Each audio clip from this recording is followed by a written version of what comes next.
Ya, halo lagi teman-teman ya. Jadi setelah mengikuti semua setup ya yang telah kita lakukan pada materi terakhir gitu ya di dalam hal ini gitu, kita akan ngebuat pemain kita menembak gitu teman-teman.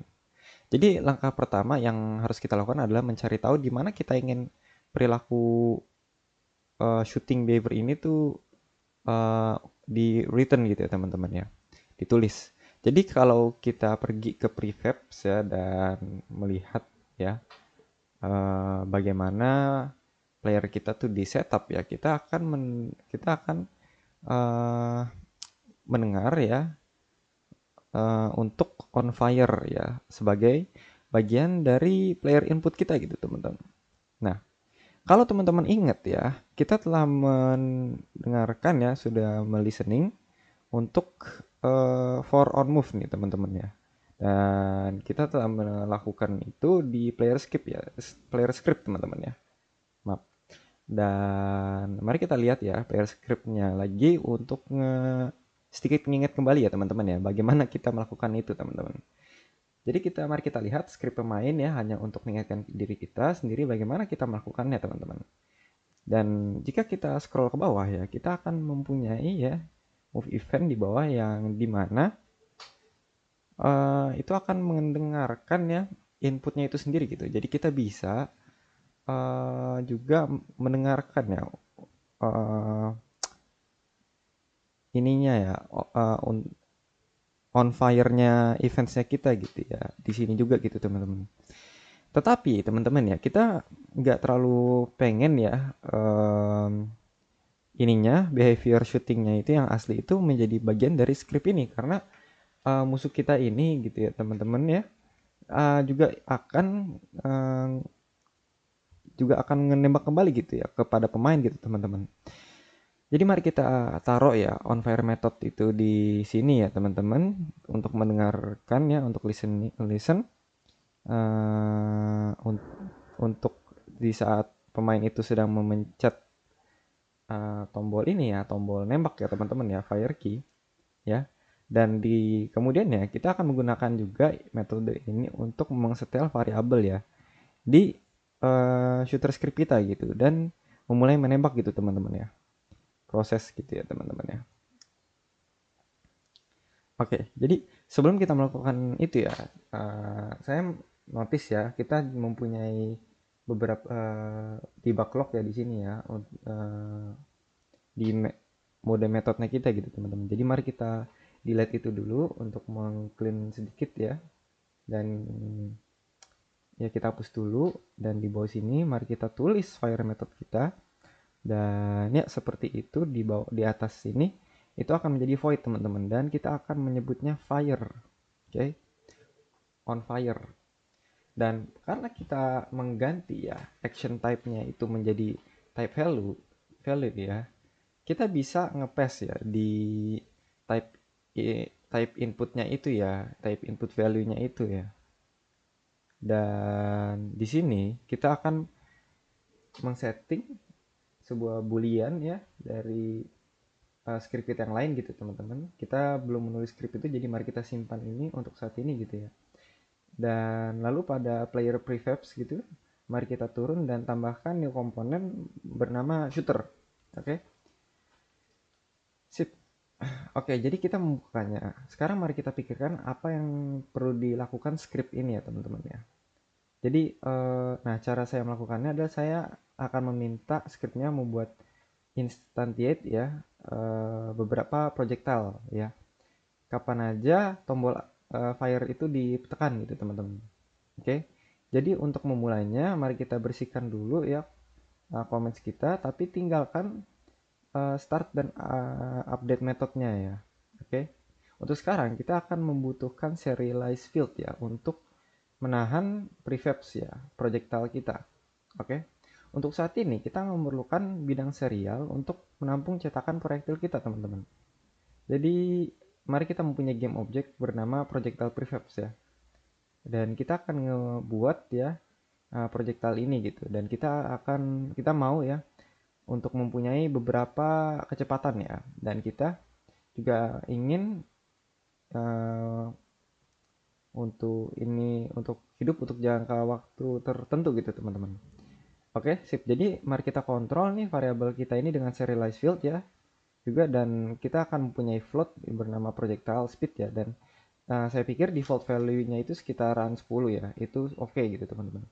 Jadi kita dapat memiliki mari kita mulai ya, dan kita tambahin serialized build lagi bernama float ya, bernama projectile lifetime. Oke. Dan kita memerlukan build serial lagi dengan tipe float yang disebut projectile lifeline ya. Oke. Dan oke, sip. Nah, jadi untuk saya pikir ya mungkin 5 detik itu sudah cukup ya. Dan terakhir mari kita selesaikan pengaturan bendera booleannya itu ya, dan kita akan membutuhkannya untuk pemain kita gitu teman-teman. Oke. Nah, sip. Jadi script ini karena ini dibutuhkan untuk mengakses dari script lain gitu teman-teman ya. Jadi ada beberapa sedikit teori di sini ya, tantangan besarnya ya. Pertama-tama saya ingin membuat script baru yang bernama Dastrel teman-teman. Kenapa Dastrel? Soalnya kita ingin ngebikin partikelnya itu seakan-akan kayak kayak ini lah, kayak apa sebetulnya, kayak trailnya gitu ya teman-teman ya di belakangnya ya. Oke. Jadi kita akan memasukkan semua logika kita ke dalam script baru ini, dan kemudian saya ingin membuat partikel itu teman-teman dapat tersebar di belakang pemain. Jadi sistem partikel ini sederhana, jadi nggak terlalu ribet-ribet ya teman-teman ya. Dan inilah hal kerennya ya saat kita memainin partikel ya, di saat pemainannya itu tanah gitu ya teman-teman. Dan inilah inti tantangannya teman-teman ya. Dan kalau itu teman-teman cukup bagi, dan itu jika itu cukup bagi teman-teman ya, uh, ya silakan itulah lakuin lah petunjuknya itu ya teman-teman ya. Oke. Nah, berikut ini adalah beberapa petunjuk untuk teman-teman ngepertimbangin menggunakan ya collision exit 2D gitu teman-teman ya. Jadi teori yang baru saja saya ceritain gitu ya ke teman-teman itu ya, itu saya ceritakan ya, saya kasih tahu ke teman-teman untuk sebuah alasan gitu teman-teman ya. Jadi itu bukan hanya pemikiran acak ya, bukan render pondering gitu ya, tentang correlation effect ini gitu untuk masuk dan keluar gitu teman-teman. Kita bisa menggunakan tag object lain gitu ya untuk mencari tahu apa yang kita tabrakin gitu sekarang gitu teman-teman ya. Saya pikir di saat kita nabrak trigger ya, itu hanya dilakukan di tagline gitu teman-teman ya. Tapi kalau kejadian tabrakan itu uh, karena ya ini tadi ya, event collision itu karena kita mendapatkan informasi mengenai game object gitu, jadi itu yang kita akan consider gitu untuk pakai gitu teman-teman. Nah, jadi okay, kita telah menggunakan particle system play di sini teman-teman ya. Jadi uh, saya yakin teman-teman bisa mengetahui apa itu particle system stop ini ya teman-teman ya. Karena ini adalah tantangan kita gitu teman-teman ya. Jadi oke, lanjut ya. Jadi saya akan membuat sistem partikel ya dengan cepat ya teman-teman ya. Mungkin agak terlihat sedikit jelek, tapi klik kanan ya pada efek partikel system itu teman-teman, saya akan ganti namanya sistem partikel menjadi kita ganti misalnya das partikel gitu teman-teman ya. Jadi ya saya pun tahu itu bukan secara teknis, itu bukan das ya gitu teman-teman. Berarti tapi itu akan jadi si partikel ini dia akan membuat das gitu di belakang karakter ini kita gitu teman-teman. Kayak salju lah gitu teman-teman. Tapi kita akan menyebutnya itu das ya teman-teman ya. Kita taruh di belakang tempat yang kita ingin keluarin ini teman-teman ya. Dan saya akan mengubah durasinya jadi cukup kecil. Jadi poin pertama, biarin purulangan ya, biarin live on looping gitu teman-teman.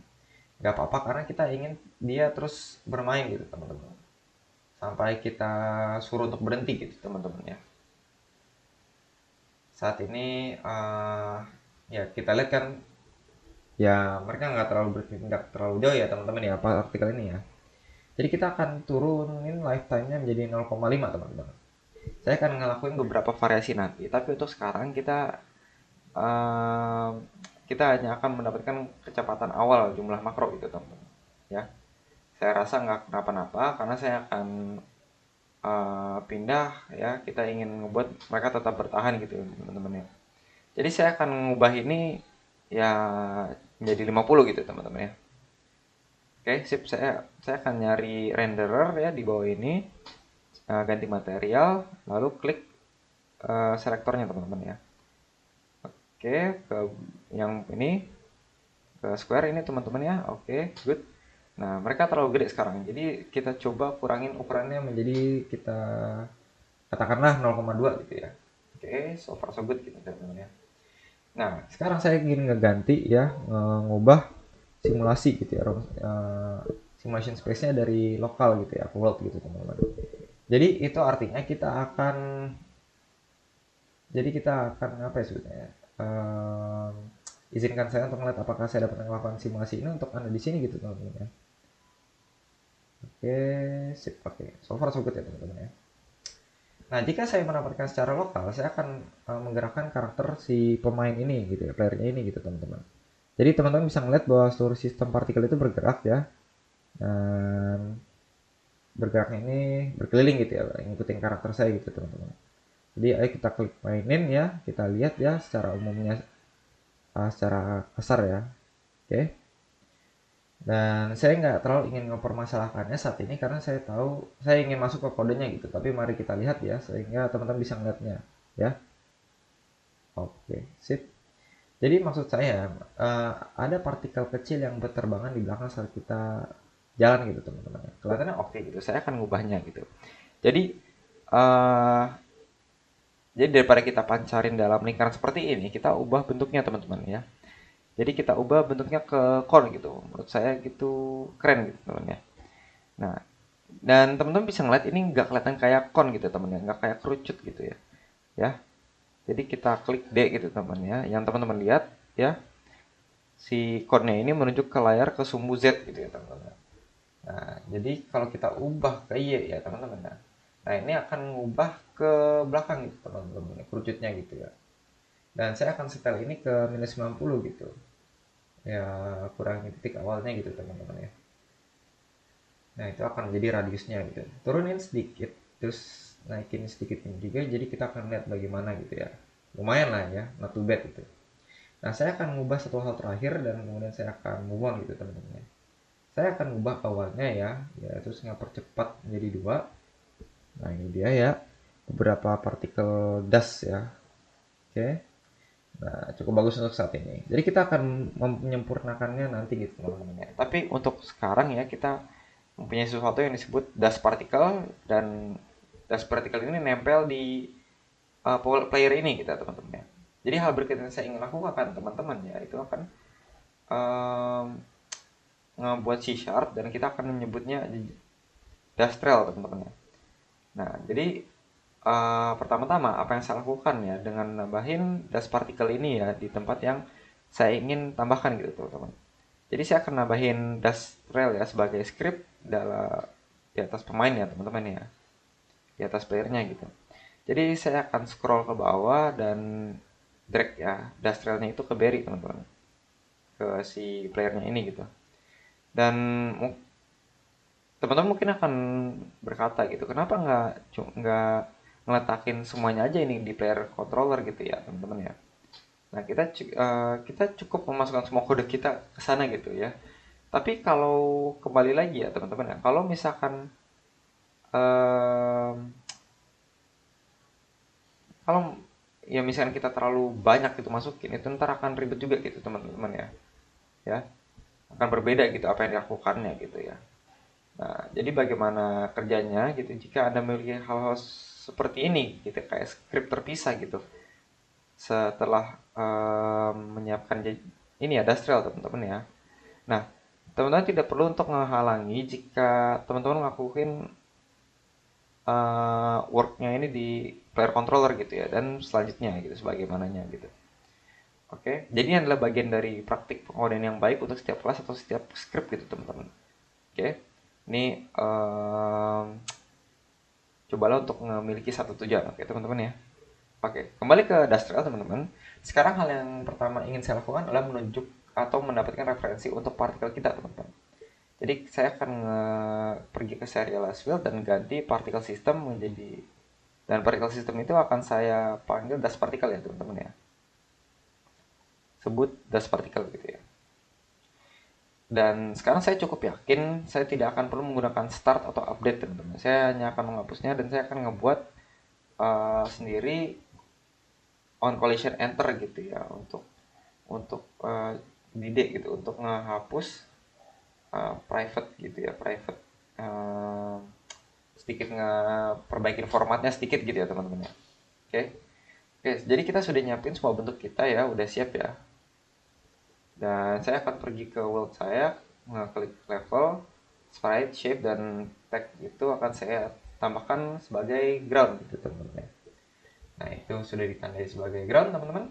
Dan lihat itu ya, teman-teman ya. Kita tak perlu menjadikannya sebagai petunjuk yang udah kita lakukan gitu ya. Jadi uh, untuk kita, teman-teman ya, saya suka ngeliat visualnya gitu.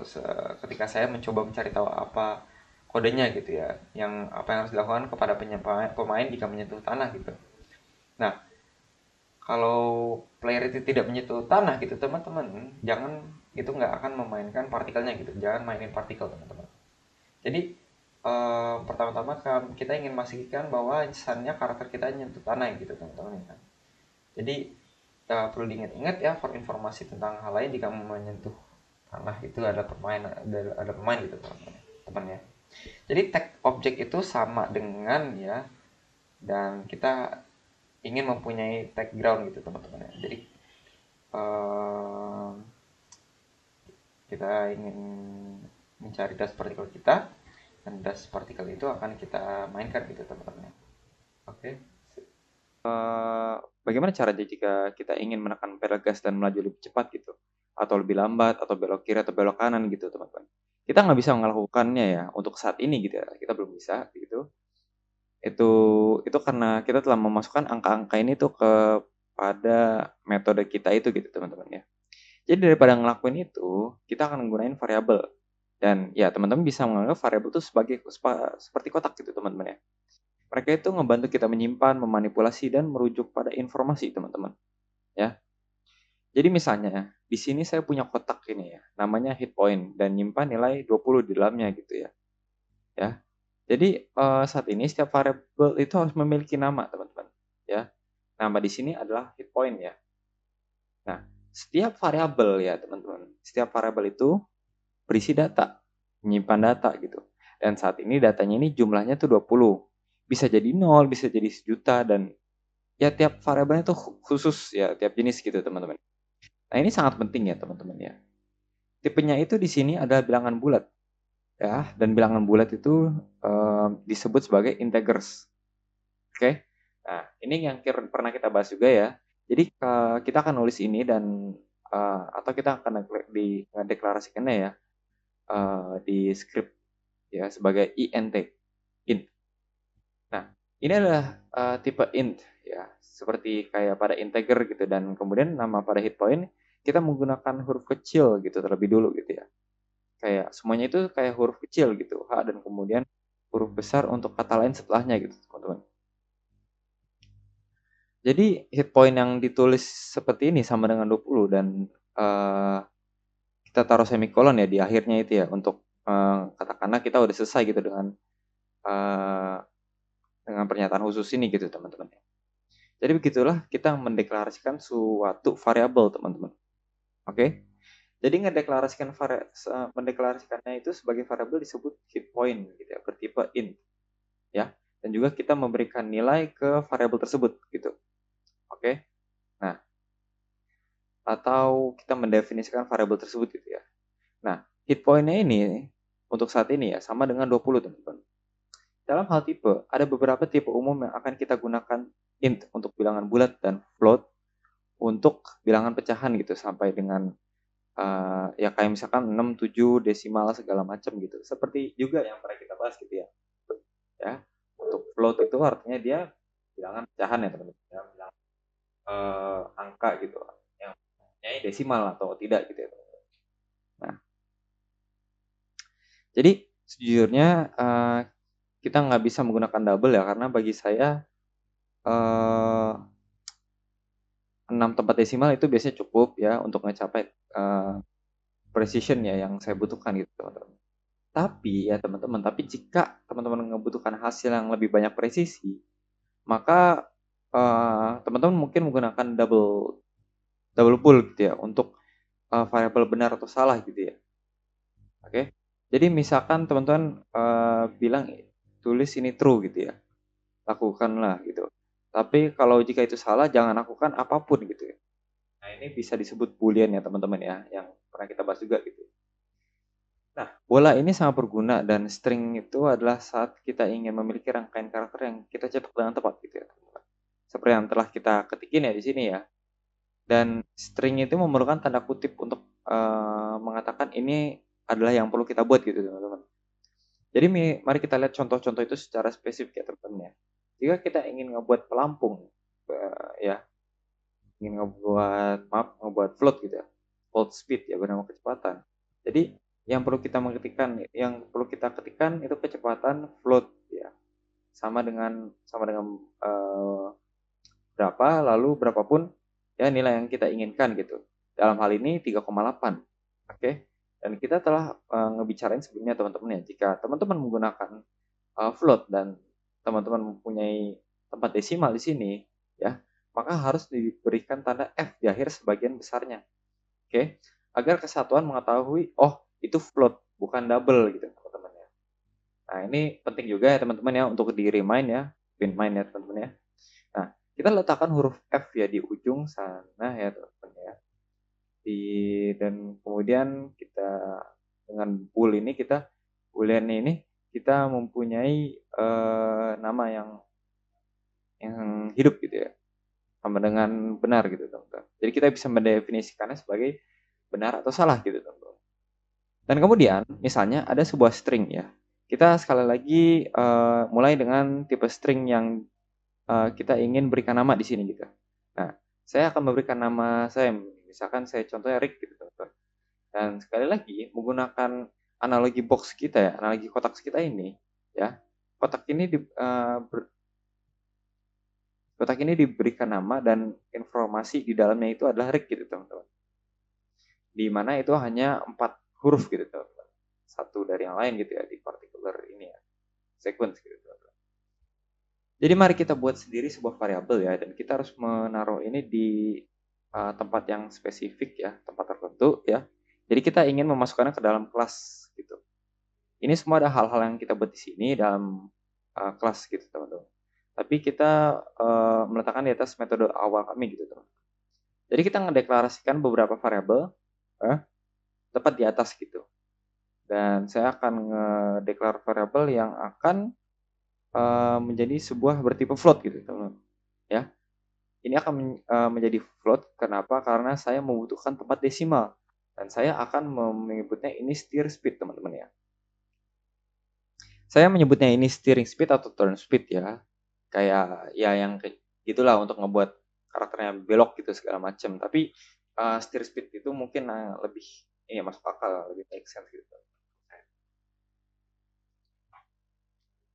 Oke. Nah, steer itu adalah apa yang dilakukan pada steering wheel ya, dan speed itu ya obviously ya yang paling jelas ya itu adalah kecepatan teman-teman ya. Kecepatan kita belok gitu atau bagaimana cepat kita membelokkan setirnya ya. Dan saya akan memberikan value-nya ya. Jadi value-nya ini oke, kita taruh di sini mungkin untuk sementara kita taruh 0,1 F ya. Lalu semikolon ya, F titik koma. Oke. Apa yang kita lakukan selanjutnya? Nah, kita kan mempunyai ini ya, punya steer speed variabel ini ya, teman-teman ya. Nah, jadi kita akan memasukkannya ke sini ya di dalam metode rotate ya. Alih-alih menggunakan nilai sebenarnya dan ngetikkan kecepatan kemudian steer speed tersebut gitu. Dan untuk menegaskan kembali ya, alasan kita melakukan ini dan tidak meninggalkan nomor itu di situ gitu. Karena kita ingin mengganti ya kecepatan steer speed ini berdasarkan hal yang akan terjadi di dalam game kita gitu teman-teman. Ya. Jadi sometimes ya. Jadi kadangkala ini menjadi 0,1 ya. Sometimes ya kadangkala juga akan menjadi zero, akan menjadi 0 gitu. Dan kadang-kadang juga akan menjadi satu gitu ya. Misalnya kita ingin mengubah ini yang akan kita lakukan pada materi mendatang ya. Tapi kita uh, kita hanya kita hanya mempunyai nomor yang sudah dikodekan di sana gitu. Kita tidak bisa langsung mengubahnya bukan.